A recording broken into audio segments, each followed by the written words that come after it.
കശ്മീർ തെരഞ്ഞെടുപ്പ് പോരുമുറുകുന്നു. കേന്ദ്ര ആഭ്യന്തരമന്ത്രി അമിത്ഷാ ഇന്ന് പ്രചാരണത്തിന് കശ്മീരിലെത്തുന്ന അമിത്ഷാ ബി.ജെ.പിയുടെ പ്രകടന പത്രിക പുറത്തിറക്കും. ഇത്തവണ കശ്മീർ തെരഞ്ഞെടുപ്പിൽ ബി.ജെ.പി ഒറ്റയ്ക്കാണ് മത്സരിക്കുന്നത്. സ്വാതി സന്തോഷ് വാർത്തയുടെ കൂടുതൽ വിവരങ്ങളുമായി ഇപ്പോൾ ചേരുന്നുണ്ട്.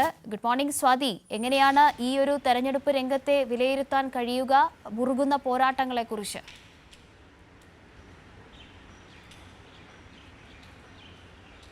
കാവ്യ, ലോക്സഭാ തെരഞ്ഞെടുപ്പിൽ വലിയ തിരിച്ചടി ബി.ജെ.പിക്ക് ഉണ്ടായതിന് പിന്നാലെ വരുന്ന നിയമസഭാ തെരഞ്ഞെടുപ്പാണ്. അതുകൊണ്ട് തന്നെ ബി.ജെ.പി ഇത്തവണ വലിയ പ്രചരണത്തിലൊക്കെ തന്നെയും സജീവമാകാൻ വേണ്ടിയാണ് തീരുമാനിച്ചിട്ടുള്ളതെങ്കിലും വിവിധ ഇടങ്ങളിൽ, അതായത് ഹരിയാനയും കശ്മീരിലും വലിയ തരത്തിലുള്ള സീറ്റുമായി ബന്ധപ്പെട്ട വലിയ പോര് നടക്കുന്നുണ്ട്. വലിയ തർക്കങ്ങൾക്കൊടുവിലൊക്കെ മന്ത്രിസ്ഥാനത്ത് അല്ലെങ്കിൽ മന്ത്രി പദവിയിൽ ഇരിക്കുന്നവർ തന്നെ രാജിവെക്കുന്ന സ്ഥിതിയും ഈ സീറ്റുമായി ബന്ധപ്പെട്ട വലിയ തർക്കങ്ങൾ ഇതിനോടകം തന്നെ വിവിധ ഇടങ്ങളിൽ ഉണ്ടായിട്ടുണ്ട് എന്ന് പറയേണ്ടിയിരിക്കുന്നു. അതിനിടെയാണ് ഇന്ന് കശ്മീരിൽ കേന്ദ്രമന്ത്രി അമിത്ഷാ ഇന്ന് എത്തുന്നത്.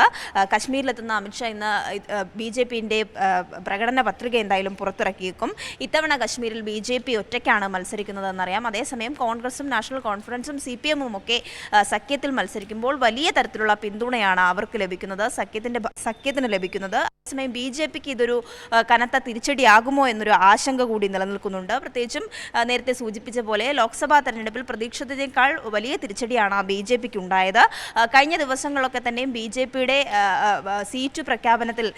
സീറ്റ് പ്രഖ്യാപിച്ചതിന് പിന്നാലെ വിവിധ ഇടങ്ങളിൽ കനത്ത തിരിച്ചടിയും കനത്ത പോരും ഈ ബി.ജെ.പി നേതൃത്വത്തിനുള്ളിൽ തന്നെ ഉണ്ടാകുന്നത് വലിയ ആശങ്കയായി നിലനിൽക്കുന്ന സാഹചര്യത്തിൽ തന്നെയാണ് ഇന്ന് വീണ്ടും അമിത്ഷാ ഈ കശ്മീരിൽ മത്സരിക്കുന്നത്. വിവിധ പാർട്ടി നേതാക്കളുമായി എന്തായാലും അമിത്ഷാ കൂടിക്കാഴ്ച നടത്തും. അതിനുശേഷമായിരിക്കും ഈ പ്രകടന പത്രിക പുറത്തിറക്കുക. എന്തായാലും ഒരു തെരഞ്ഞെടുപ്പിന്റെ എല്ലാ സാഹചര്യങ്ങളിലേക്കും പ്രചരണത്തിലേക്കും ഒക്കെ പോകാൻ വേണ്ടിയുള്ള തീരുമാനത്തിൽ തന്നെയാണ് ബി.ജെ.പി മുന്നോട്ട് പോകുന്നത്. എന്നാൽ കടുത്ത പ്രതിസന്ധിയിൽ തന്നെയാണ് ഇത്തവണ നിയമസഭാ തെരഞ്ഞെടുപ്പും നടക്കുന്നത്. വലിയ തരത്തിലുള്ള തിരിച്ചടി ഉണ്ടാകുമോ എന്ന ആശങ്ക വിവിധയിടങ്ങളിൽ നിലനിൽക്കുകയാണ്. സീറ്റ് തർക്കവുമായി ബന്ധപ്പെട്ട് ഇതുവരെയും തീരുമാനമാകുന്നില്ല.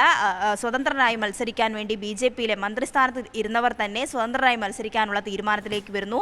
സീറ്റ് നിഷേധവുമായി ബന്ധപ്പെട്ട വലിയ തർക്കങ്ങളാണ് ബി.ജെ.പിക്കുള്ളിൽ നടക്കുന്നത്. അതിനിടെയാണ് ഇന്ന് അമിത്ഷായുടെ സന്ദർശനം. കാവ്യ. ഓക്കെ, ശരി സ്വാതി. സ്വാതിയാണ് ഇപ്പോൾ മുറുകുന്ന തെരഞ്ഞെടുപ്പ് രംഗം കശ്മീരിൽ അതുമായി ബന്ധപ്പെട്ട വിവരങ്ങൾ നൽകിയത്.